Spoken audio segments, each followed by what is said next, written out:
Have you ever messed up in your life so badly that you think, yeah, God will forgive you, but there's no way your relationship with him will ever be fully right again?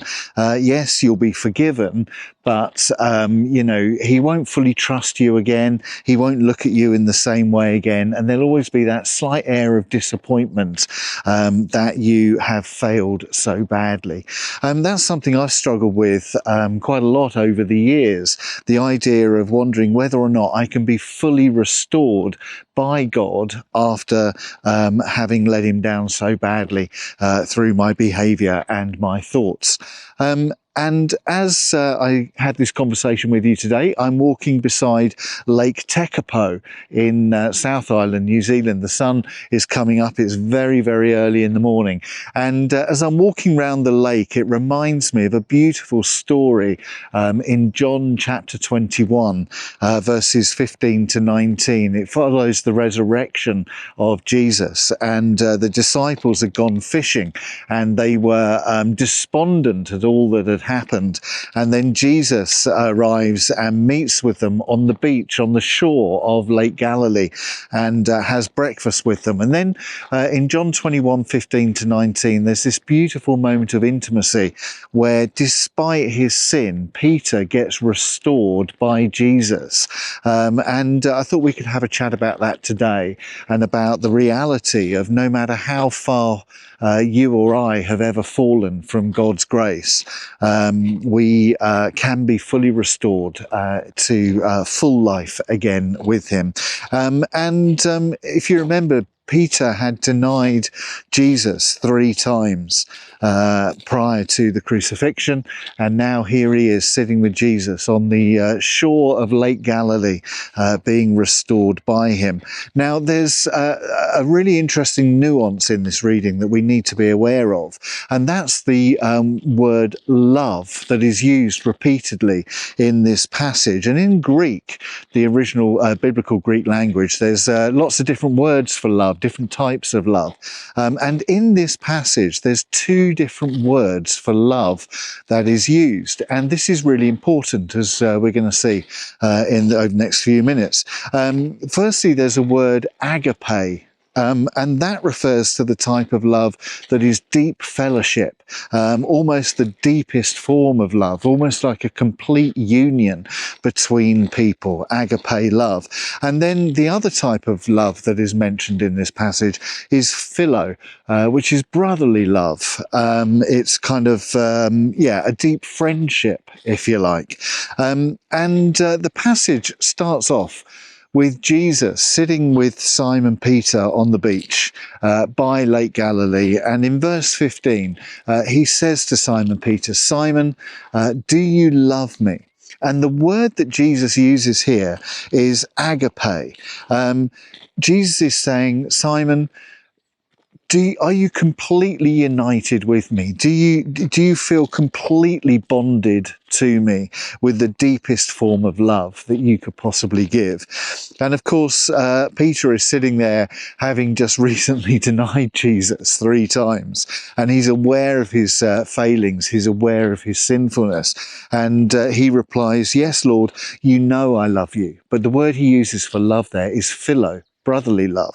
And it's almost like he's saying to Jesus, you know I love you, but I as a friend, I've let you down too much. I can't claim to be completely united with you.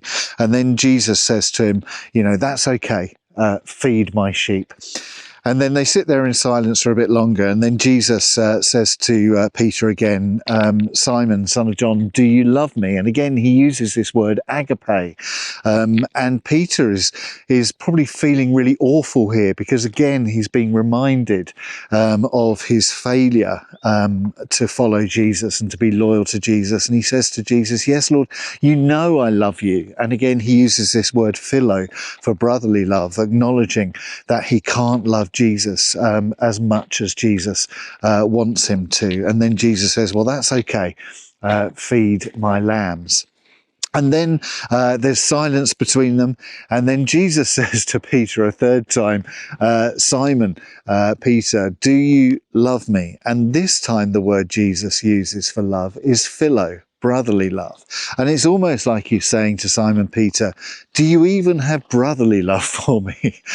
You claim to love me like a brother, but you denied me, you ran away, you've left me, you've gone back to fishing. Can you even claim to have brotherly love for me? And in verse 17, we read the words that Simon Peter was sad. And he's sad because he probably realizes that, he can't even claim that depth of love for Jesus. He can't even claim to love him like a brother. And he replies to Jesus, yes, Lord, you know all things. You know that I love you. And the word he uses is a repeat back of that word philo, brotherly love. And it seems to me that what Peter is saying and what you and I probably say when we've let Jesus down so badly in the past, or maybe in the present, is, look, I do love you. I really want to serve you. I want to be the person you want me to be, but I just can't. I'm just not good enough. I'm not strong enough in faith. I mess up too much. It's not that I don't want to, Lord. It's just that I'm not able to. You know I love you. But this is the best I've got to offer, and the best isn't good enough. And Jesus looked at Peter, and he looks at each one of us.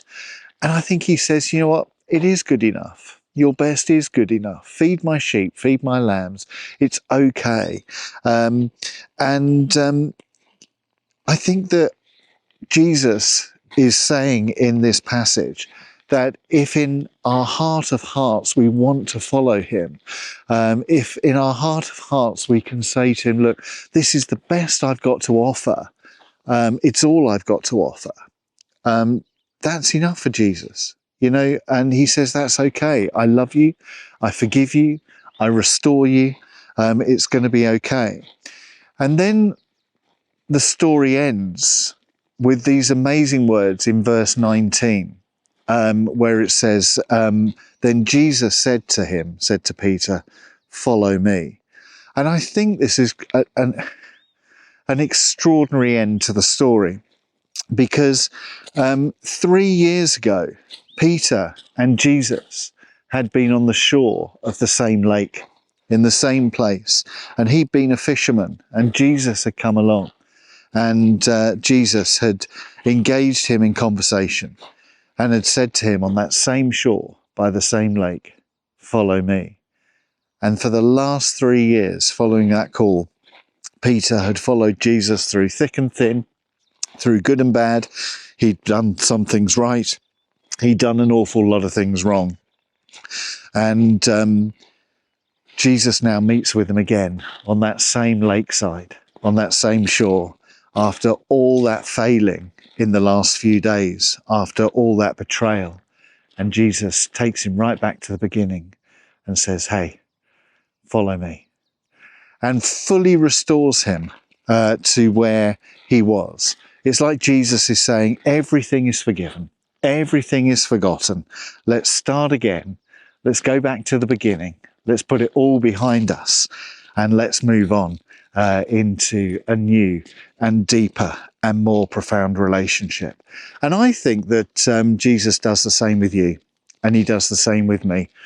We have let him down so badly, haven't we, in our lives? But if in our heart of hearts we want to love him, we can't achieve agape love necessarily. Maybe that's too much. Perhaps we're not even very good at philo love, at brotherly love for him. But if in our heart of hearts we can say, Lord, I really want to serve you. I want to love you. I want to. Jesus says, that's enough. Follow me. Let's go back to the beginning. Everything's forgiven. Everything's forgotten. And you can be fully restored in faith and in a relationship with him. Does that make sense? I hope that's okay. It's just that, walking around this lake has brought home that story to me again today in quite a profound way. And if you're feeling like you can't be restored, if you're feeling like you've fallen too far short, you haven't. You can't out-sin God's grace. You can't move too far away from his love. So just come back to him and just sit there and just say, Lord, I want to be the person, but this is the best I've got. And Jesus will say, that's okay. Let's start again. Let's start afresh. Thank you for being with me today.